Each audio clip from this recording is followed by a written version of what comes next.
तो भाई और बहनों, सतयुग से भी अच्छा समय,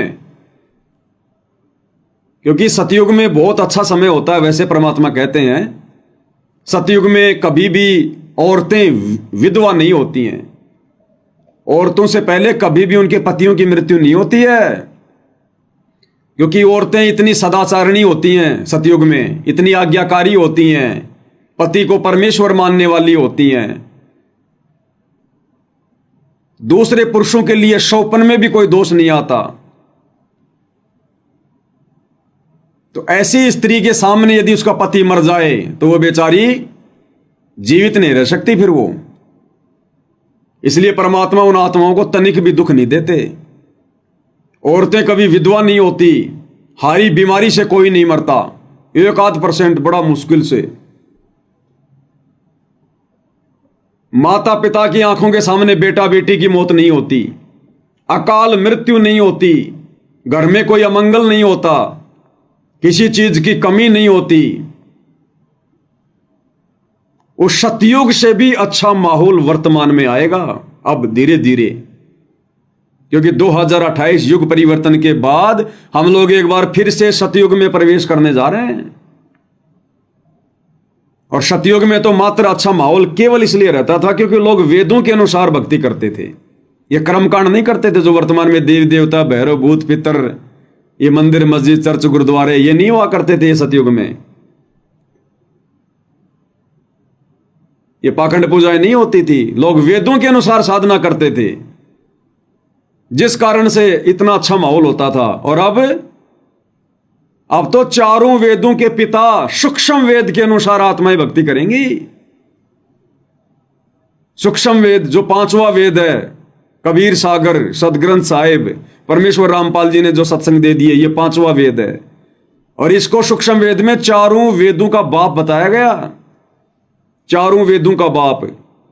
तो अब तो हम वेदों के अनुसार नहीं, सूक्ष्म वेद के अनुसार भक्ति करेंगे। उस सतयुग से भी अच्छा माहौल परमात्मा क्रिएट करेगा। और तभी भाई और बहनों हमारा मोक्ष होगा, तभी हमारा मोक्ष होगा। इस परमेश्वर की शरण में पूरा परिवार होगा। शरीर छोड़ते समय हमें कोई चिंता नहीं होगी, बल्कि खुशी होगी उल्टी कि मेरे पूरे परिवार को परमात्मा ने अपनी शरण में ले लिया। और जैसे परमात्मा अब मेरा उद्धार करने जा रहे हैं, ऐसे इन बच्चों का भी करेंगे। तो पीछे से हमें ना परिवार की चिंता, ना उनके पालन पोषण की चिंता। आड़ोसी पाड़ोसी, रिश्तेदार, भाई बंधु सब भगत होंगे और सब यही कहेंगे। अब आज क्या हो रहा है, सूचना मिली सा फला फला रिश्तेदार बीमार है, बस मरने वाला है। पहली बात तो वो इंतजार करेंगे, जब नॉर्मल बीमार होता है तब तक रिश्तेदार नहीं आते। और जब कई बार समाचार दे लिए जाते हैं और लास्ट में ये पता चल जाएगा कि बस वो तो 5-7 दिन का ही है, तब जाके रिश्तेदार आएंगे कि बस अब तो वो मरने वाला है। और आते फिर उसको और ज्यादा दुखी कर देंगे। ये कोई मरने की उम्र थी क्या, बताओ क्या ले गए आप, आपने सुख तो कोई भोगा नहीं, बच्चे आपके छोटे छोटे बेचारे कैसे खाएंगे, कैसे कमाएंगे। फिर मरते समय वो दुखी होगा, ना बोला जाएगा तो कोई कहेगा तेरे को पोता याद आ रहा है क्या, कौन सा पोता बुलाऊं, कौन याद आ रहा है बताओ, उसको बुलाएं। और ऐसी दुर्गति से मरता, फिर वो मरते मरते यही आस्था रह जाती है, कार में, कोठी में, पोतों में, बेटा बेटी की चिंता में, और यही गधा कुत्ता बन के आ लेता फिर वापस। और अब भक्तों की ऐसे मौत होगी नहीं, अकाल मृत्यु होगी नहीं, हारी बीमारी से मौत होगी नहीं, एक्सीडेंट में होगी नहीं। जो भक्ति करेंगे वो तो आम की तरह पक जाएंगे। और जब वो भगत चाहेगा कि गुरुदेव अब ले चलो इस गंदे लोक से, जी भर गया, तब परमात्मा लेके जाएंगे, शरीर छुड़वाएंगे, पता भी नहीं चलेगा। रात को चद्दर ओढ़ के सोया था, सुबह सोता ही रहेगा। और कोई रोना धोना नहीं होगा, कोई रोना पीटना नहीं होगा। पहले पता चल जाता वो मर गया। ओ औरतें देखो उसके ऊपर, उसके मरे हुए के ऊपर छाती पे हाथ मार मार के चूड़ियां फोड़ देती, हाय राम मर गया, मर गया। रोना धोना, और गांव की औरतें आके वो भी रोने लग जाती। और अब खुशी मनाएंगे, खुशी कि भगवान पीछा छूटा। नहीं तो गधा बनता, कुत्ता बनता, सुअर बनता, लोगों का टट्टी खाता, इसकी दुर्गति होती। ये परमात्मा आपने बहुत बड़ी मेहर कर दी, रजा कर दी भगवान, हम पर भी ऐसी दया करना और जल्दी करना मालिक। जिस मरने से जग डरे मेरे मन आनंद, और कब मरूं कद पाऊं ये पूर्ण परमानंद।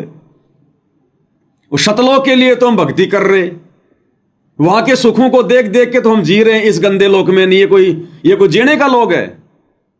ये ज्ञान होने के बाद तो यहां एक सेकंड आदमी नहीं रुक सकता अगर होश में है तो सतलोक जाने के लिए तो हम जी रहे, भक्ति कर रहे हैं।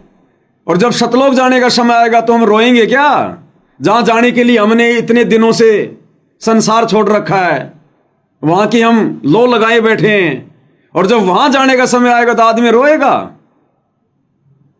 अरे बच्चा 20 साल तक पढ़ाई पढ़ता नौकरी के लिए, और नौकरी से जब उसका ज्वाइनिंग लेटर आएगा तो रोएगा क्या? वो तो खुशी होगी, खुश होंगे, पूरा परिवार खुश होगा, मिठाइयां बढ़ती हैं।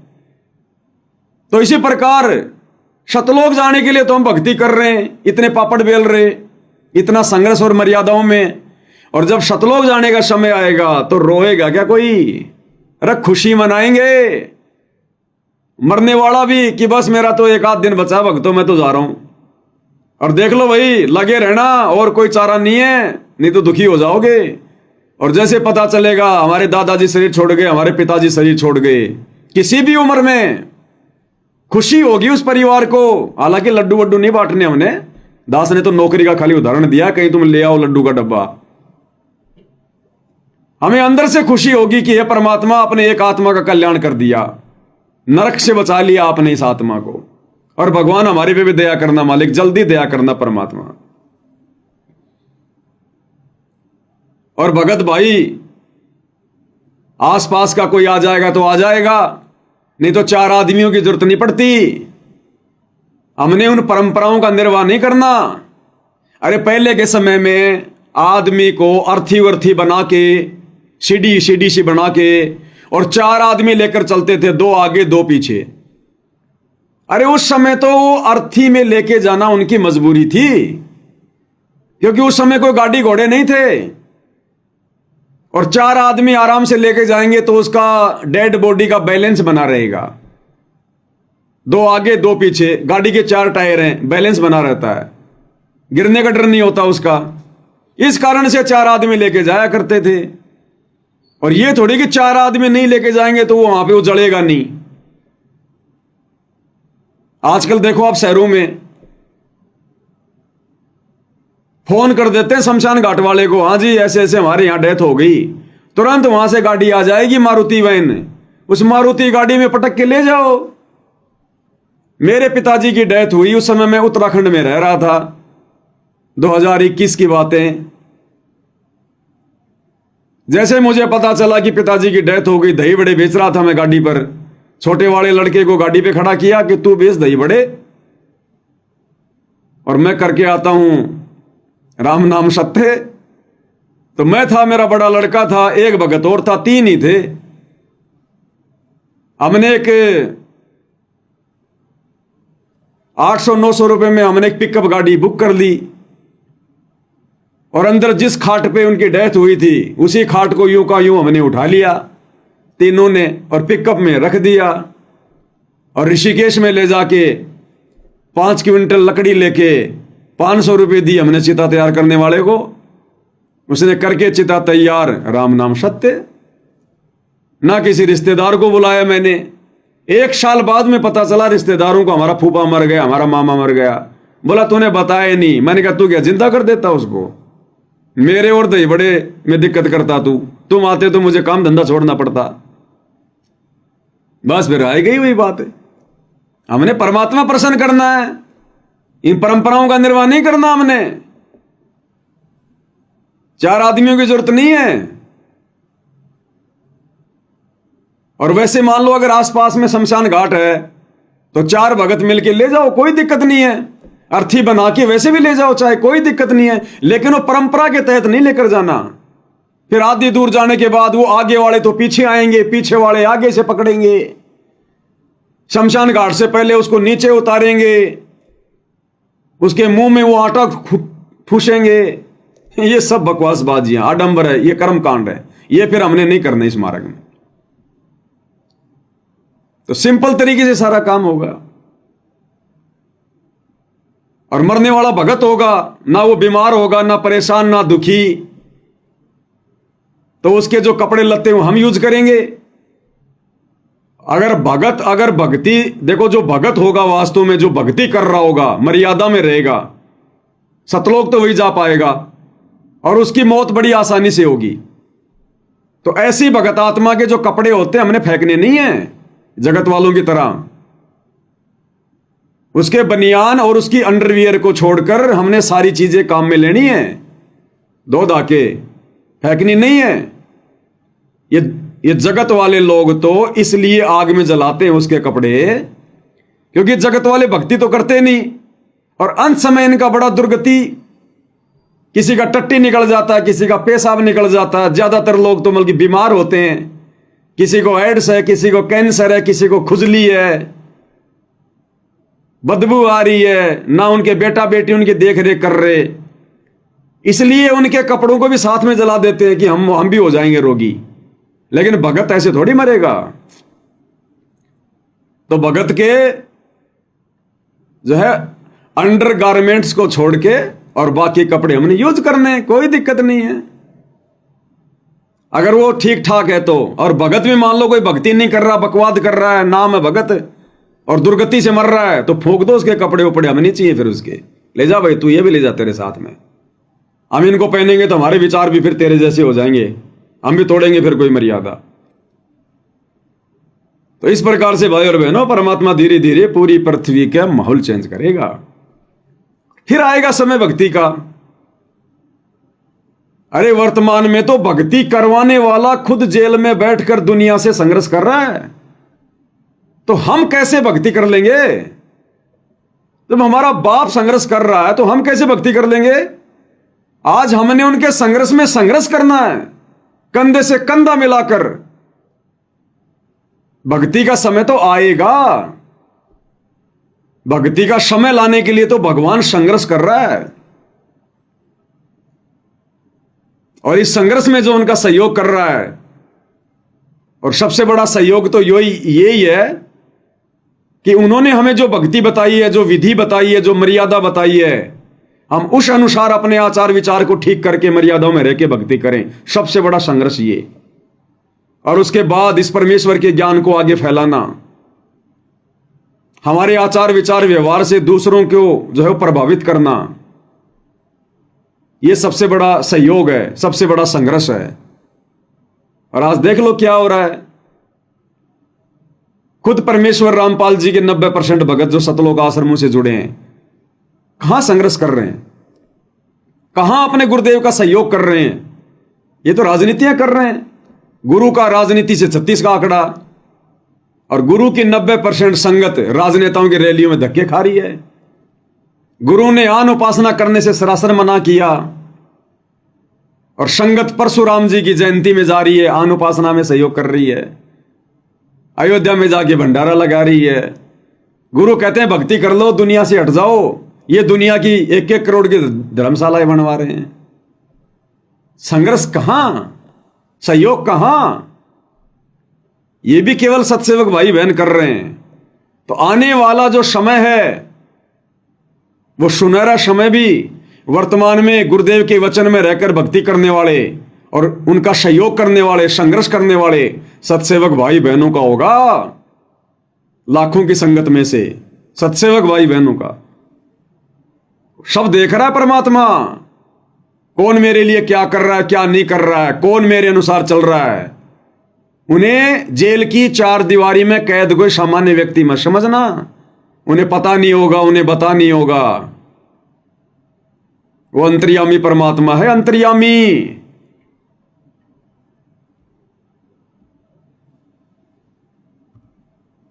एक छोटा सा संदेशा ये आश्रम वाले भेजते हैं, ये आश्रम वाले भेजते हैं। ये देखो गुरुजी का संदेश आया है, जेल से गुरुजी की ऑडियो आई है, और क्या कह रहे हैं गुरुजी। तो इन्हीं के द्वारा भेजी गई ऑडियो है, और इसमें क्या कह रहे हैं गुरुदेव भगवान। जब आश्रम में वीडियो कॉल से बात होती है जेल से, तो गुरुदेव भगवान क्या कह रहे हैं कि बच्चों ये ना समझना कि जो मैं ये मोबाइल से देख रहा हूं तुम्हें, जो मैं तुम्हें ये कैमरे से देख रहा हूं, बस मेरे को खाली उतने दिखाई दे रहे हैं। इस कैमरे के बिना भी मैं सबको देख सकता हूं। इतनी शक्ति मेरे भगवान ने मेरे को दे रखी है तो खुद ही भगवान छुपा रहे हैं अपने आप को। कहते हैं बच्चों ये ना समझना कि इस मोबाइल का कैमरा जहां तक दिखा रहा मैं वहीं तक देख रहा हूं। इस कैमरे के बिना भी मैं तुम सबको देख रहा हूं।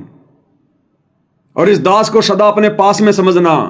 जिस प्रकार सूर्य सबके पास रहता है उसी प्रकार तुम्हारा गुरु तुम सबके पास में है, पल पल देख रहा है। क्या कह रहे हैं परमात्मा। इससे भी हमें आइडिया हो जाना चाहिए, डर के भक्ति करनी चाहिए कि गुरुदेव भगवान से कुछ भी छुपा नहीं हुआ, कुछ भी। आशीर्वाद है मेरे बच्चों, सारे दिखाई देते हो।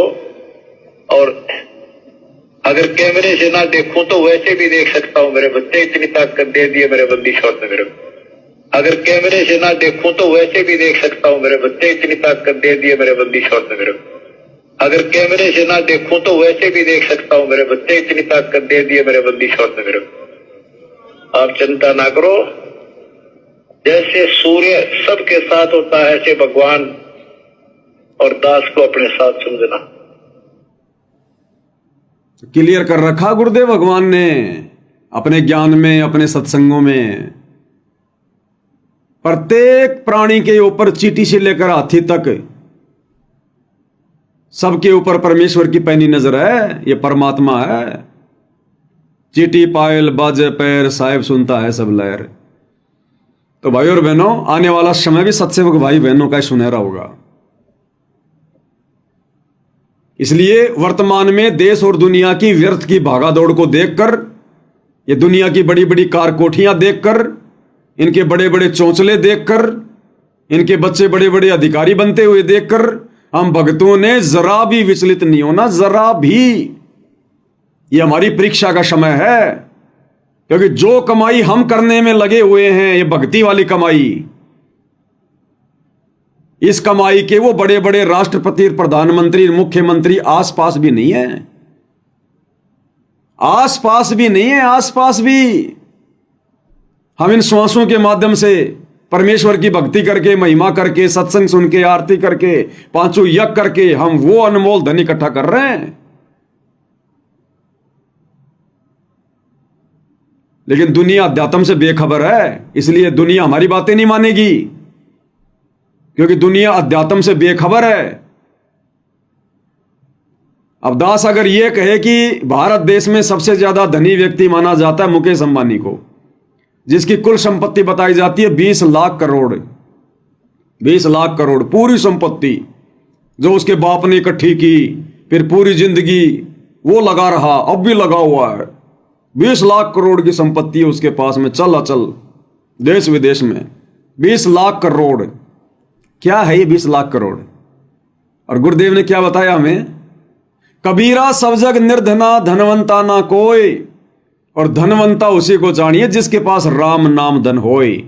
ये परमेश्वर रामपाल जी का भक्ति रूपी धन जिसके पास है और जो मर्यादा में है, वो कर रहा है पूंजी इकट्ठी। और फिर क्या बताया गुरुदेव ने? कहता हूं कहीं जात हूं, कहूं बजाकर ढोल, अरे श्वास जो खाली जात है 3 लोक का मोल। हम एक श्वास ऊ श्वास का सुमरण करके सतनाम का जो धन जमा कर रहे हैं सूक्ष्म रूप में, उसकी कीमत कितनी बताई गुरुदेव ने? 3 लोक का मोल। पृथ्वी लोक, पूरी पृथ्वी, जितने भी देश, जितने भी काम धंधे, मुकेश अंबानी जैसे ना जाने कितने हैं, कितने राष्ट्रपति, कितने प्रधानमंत्री, कितने बिजनेसमैन, कितने देश। पूरी पृथ्वी एक लोक, दूसरा लोक नीचे पाताल लोक, और तीसरा लोक ऊपर स्वर्ग लोक। और अकेले स्वर्ग लोक में इस पृथ्वी से भी बड़ी बड़ी 5 करोड़ पृथ्वियां हैं। सोचो ये कितनी संपत्ति होगी, आइडिया नहीं लगा सकता कोई। इस संपत्ति के आगे, तीनों लोकों की संपत्ति के आगे, मुकेश अंबानी तो जिस प्रकार हाथी को मच्छर दिखाई नहीं देता, उससे भी माइनस में है। और हम लोग 1 सेकंड में उतनी कमाई कर लेते हैं, 1 सेकंड में। कहता हूं कहीं जात हूं, कहूं बजाकर ढोल, श्वास जो खाली जात है, 3 लोक का मोल है। तो दुनिया तो हमारी बातें इसलिए नहीं समझेगी क्योंकि दुनिया अध्यात्म से अपरिचित है, और हमने दुनिया की बातों में इसलिए नहीं आना चाहिए क्योंकि हमें गुरुदेव ने अध्यात्म से परिचित करवा दिया। तो जो धन आप और हम इकट्ठा कर रहे हैं, जो पूंजी हम इकट्ठा कर रहे हैं,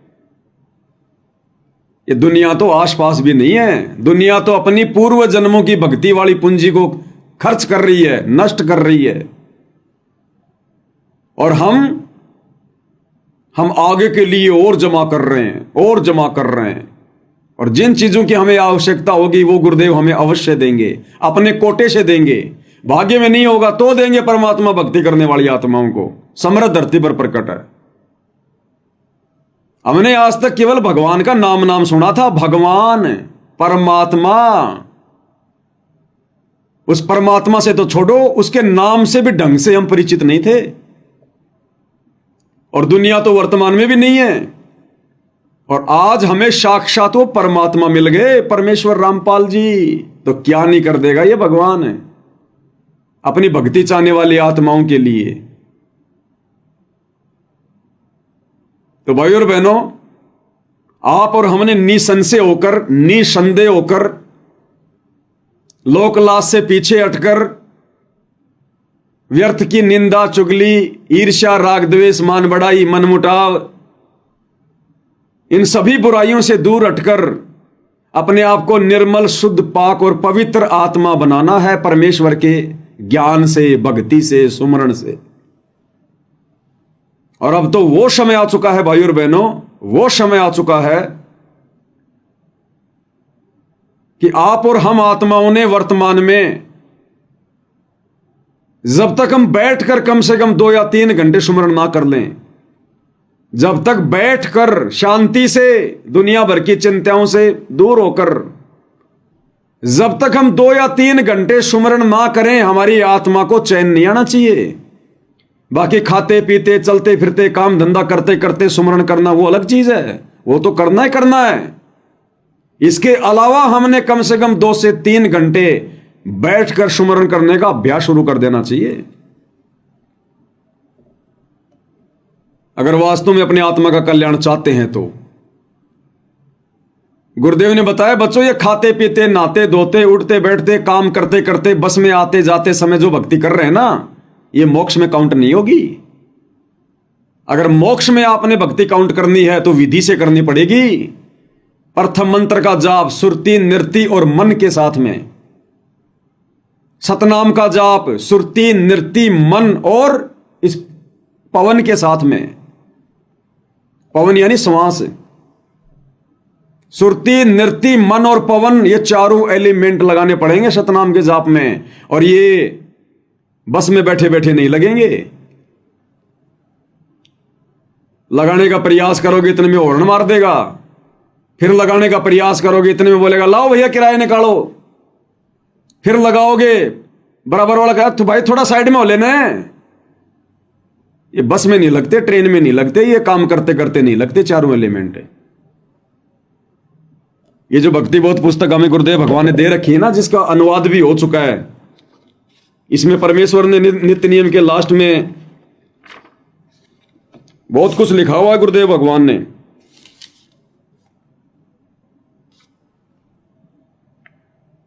इसमें परमेश्वर ने पेज नंबर 34 और इसमें क्या लिखा है गुरुदेव भगवान ने, सुरती नृत्य मन पवन पलटे बंक नाल सम कीजिए। अगर हमने भक्ति सफल करनी है,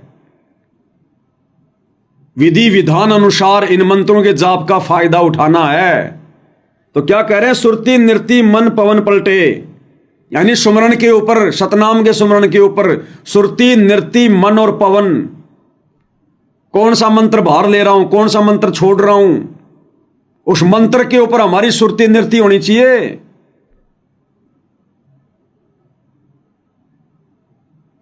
सुमरण कर रहे हैं, ध्यान रिश्तेदारी में भग रहा है, वो नहीं चलेगा। मन को हर प्रकार से समेट कर, क्योंकि मन दौड़ेगा, मन भागेगा, और काम करते करते, यात्रा करते करते तो वैसे भगता रहता मन, जब तुम बैठ के भी सुमरण करने का अभ्यास करना शुरू करोगे तब ये मन भागेगा। तो परमात्मा कहते हैं उस समय भी इस भटके हुए मन को समेटना है वापस। सुरती नृति, उस मंत्र के ऊपर सुरती और नृति टिकी होनी चाहिए, क्या ले रहा हूं क्या छोड़ रहा हूं, और मन संसार से हटके उस सुमरण के ऊपर होना चाहिए। यह मेरा सबसे बड़ा धन है। बाकी सारी चीजें मेरे लिए व्यर्थ हैं, बेकार हैं, जो भी मैं देख रहा हूं सोच रहा हूं। तो सुरती नृति मन पवन पलटे और बंकनाल सम कीजिए। बंकनाल ये रीढ़ की हड्डी, कहते हैं बैठ के सुमरण करना पड़ेगा, सीधा करना पड़ेगा रीढ़ की हड्डी को। मजदूरी करते करते, खेत में काम करते करते 20 बार तो तुम नीचे ऊपर होगे। ये परमात्मा का विधान बता रहा हूं तुम्हें, जो नित्य नियम में दे रखा भगवान ने। सुरती नृति मन पवन पलटे बंकनाल सम कीजिए, सर्व फूल असूल अस्थिर अमी महारस पीजिए। इस विधि से करोगे तब जाकर अमी महारस यानी वो भक्ति का वास्तविक आनंद उठाओगे। तब तुम्हें सुमरण करने में आनंद आएगा, तब वो धन तुम्हारा जुड़ेगा सतलोक के लिए। खाते पीते नहीं जुड़ेगा भाई। खाते पीते करोगे तो खाने पीने की व्यवस्था होती रहेगी हमारी, लेकिन विधि विधान से करेंगे, सारे एलिमेंट लगा के करेंगे, तब हमारा मोक्ष में काउंट होगा हमारा धन। और साथ में पूरी मर्यादा। अगर एक भी मर्यादा टूटी हुई है, कितना ही सीधा होके सुमरण कर लेना, कितना ही चारों एलिमेंट लगा लेना, अगर मर्यादा टूटी हुई है तो भी तुम्हारा धन जमा नहीं होगा। मटका कितना ही बढ़िया है, कितना ही ऊपर से पानी डाल दो, नीचे जरा भी छेद है, धीरे धीरे निकल जाएगा। तो सारे एलिमेंट, ऊपर से मर्यादा, और इतना होने के बाद यदि आपने गुरु को परमात्मा नहीं माना, गुरु के अलावा दाढ़ी मूंछ वाले कबीर को पूज रहे हो, गरीबदास जी का बोध दिवस मना रहे हो, घर में सबकी फोटोएं हैं, गरीबदास जी की, दादा गुरु जी की, पंडित चिदानंद जी की, दाढ़ी मूंछ वाले नकली कबीर की, सबको दंडवत कर रहे हो, सबके जयकारे लगा रहे हो, गले में 2-2 लॉकेट पहन रखे हैं, एक तरफ गुरु जी एक तरफ दाढ़ी मूंछ वाला नकली कबीर। तो चाहे कितनी मर्यादा हो, कितने चारों एलिमेंट लगा लेना, कितना बैठ के सुमरण कर लेना, वो सुमरण भी हमारा मोक्ष में काउंट नहीं होगा यदि हमने गुरु को परमात्मा मानकर भक्ति शुरू नहीं की। तो ये विधान बता रहा हूं परमात्मा का। और गुरु को परमात्मा माने बिना हमारी भक्ति शुरू भी नहीं होती है, कोई भी धार्मिक क्रिया हमारी सफल नहीं हो सकती। ये भी आपको गुरुदेव भगवान के मुख कमल से सुना देता हूं, कहीं सोचो कि पवनदास ऐसे डिंग मारता है। क्या कह रहे हैं परमात्मा, शुरुआत में सुन लेना ध्यान से, क्या कह रहे हैं गुरुदेव भगवान। इसी प्रकार ये भक्ति आध्यात्मिक परमात्मा प्राप्ति रूपी जो प्रश्न है, ये क्वेश्चन है, ये क्वेश्चन है, इसको हल करने के लिए, इसको सोल्व करने के लिए आपने इस दास को भगवान मानना पड़ेगा, नहीं तो तब आपकी आध्यात्मिक क्रियाएं सफल होंगी। क्लियर। गुरुदेव कहते हैं इस इक्वेशन को सोल्व करने के लिए, इस उलझे हुए बखेड़े को सुलझाने के लिए आपने इस दास को परमात्मा मान के भक्ति करनी पड़ेगी, तब तुम्हारी आध्यात्मिक क्रिया सफल होगी। अब आध्यात्मिक क्रिया क्या है? तीनों समय की आरती, सुमरण, 5 यज्ञ, यही तो है भक्ति। तो परमात्मा कहते हैं तब तुम्हारी सफल होगी, नहीं तो कितने मंत्र कर लो, कितनी मर्यादा में रह लो, कितने पाठ करवा दो, जब तक तुम अपने गुरु को परमात्मा नहीं मानोगे तब तक तुम्हारी कोई भी आध्यात्मिक क्रिया सफल नहीं होगी। एक बार फिर से सुन लो। इसी प्रकार ये भक्ति आध्यात्मिक परमात्मा प्राप्ति रूपी जो प्रश्न है, ये क्वेश्चन है, ये क्वेश्चन है, इसको हल करने के लिए, इसको सोल्व करने के लिए आपने इस दास को भगवान मानना पड़ेगा, तब आपकी आध्यात्मिक क्रियाएं सफल होंगी।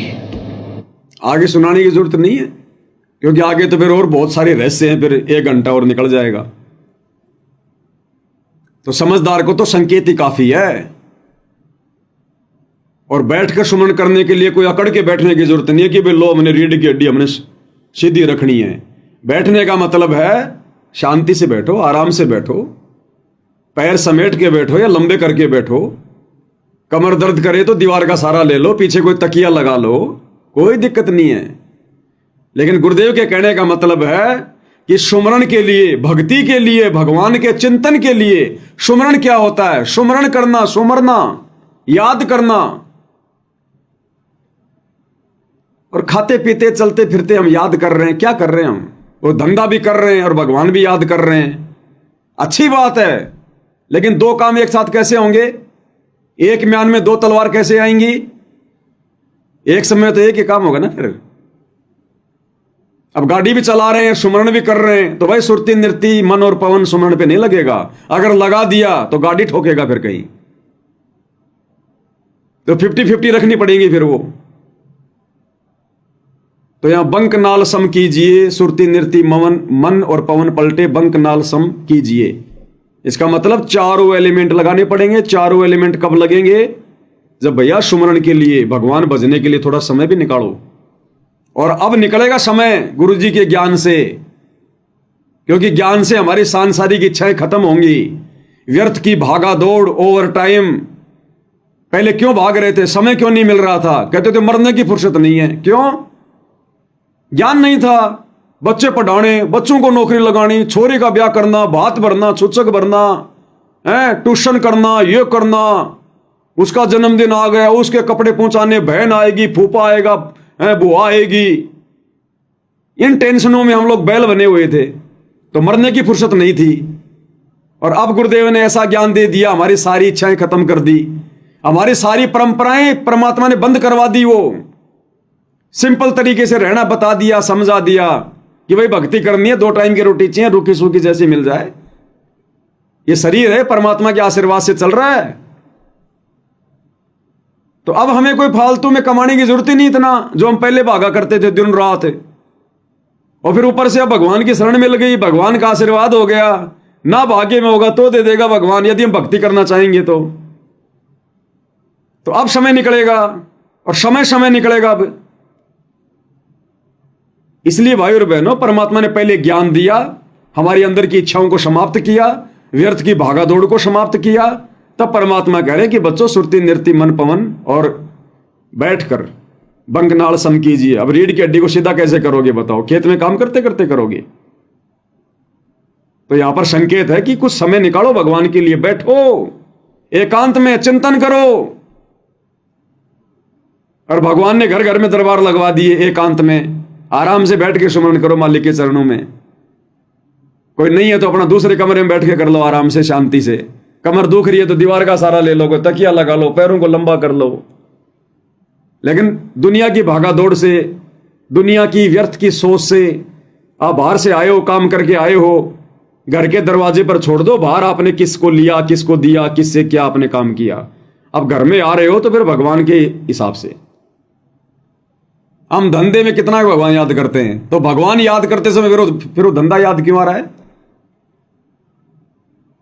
अरे आदमी धंधा करता है, काम करता है दिन भर, कोई बैंक में है, कोई कंप्यूटर पे है, वो कितना भगवान याद करता है अगर वो भगत भी है तो?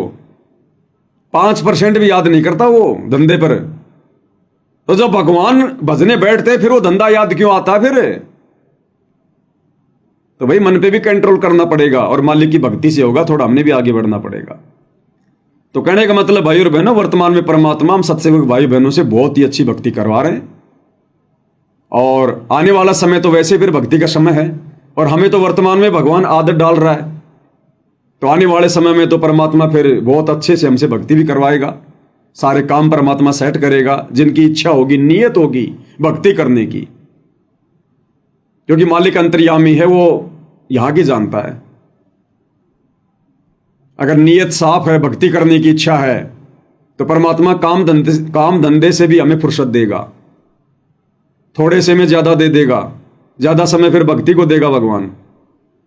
तो हमने भी उसके लिए तैयार होना पड़ेगा भाई और बहनों। तो आने वाला समय भक्ति का है, बहुत ही अच्छा समय है। ये बीच में 2-3 साल थोड़ा सा विनाशकारी रहेगा, झंझट होगा, तो इसमें हमने थोड़ा दृढ़ रहना है, विश्वास बना के रखना है। पड़ोस में आग लगती है तो दिक्कत तो बराबर वाले को भी होती है। तो जब दुनिया में तांडव मचेगा तो भगत भी तो दुनिया में रहते हैं, घबराहट तो होगी। अब भूकंप आएगा, बिल्डिंग हिलेगी, भले हमारा बाड़वा का नहीं होगा, लेकिन अंदर से तो थोड़ा थोड़ा रहेगा ना। तो इसीलिए भगवान ने हमारे को पहले सतर्क कर दिया, ये ज्ञान दे दिया, भक्ति दे दी। तो ज्यादा ज्यादा भक्ति करें, उससे भगवान हमारे निकट रहेगा। भक्ति से हमें शक्ति मिलेगी, दृढ़ता आएगी, विश्वास बढ़ेगा। ये बड़ी बड़ी कथाएं, बड़े बड़े उदाहरण भगवान क्यों बताते हैं भक्तों के? तो इसी से हमें दृढ़ता मिलेगी। और फिर 2028 के बाद धीरे धीरे पूरा विश्व एक हो जाएगा। दुनिया में भगत ही भगत दिखाई देंगे, मर्यादा तोड़वाने वाला कोई बचेगा ही नहीं। जहां जाओगे वहीं सत साहिब होगी। बस में जाओगे, ड्राइवर भी सत साहिब बोलेगा, कंडक्टर भी सत साहिब वाला होगा, तो दिक्कत ही नहीं होगी कोई। तो ये थोड़े दिनों का संघर्ष है, और ये संघर्ष भगवान ने इसलिए दिया क्योंकि हम संघर्ष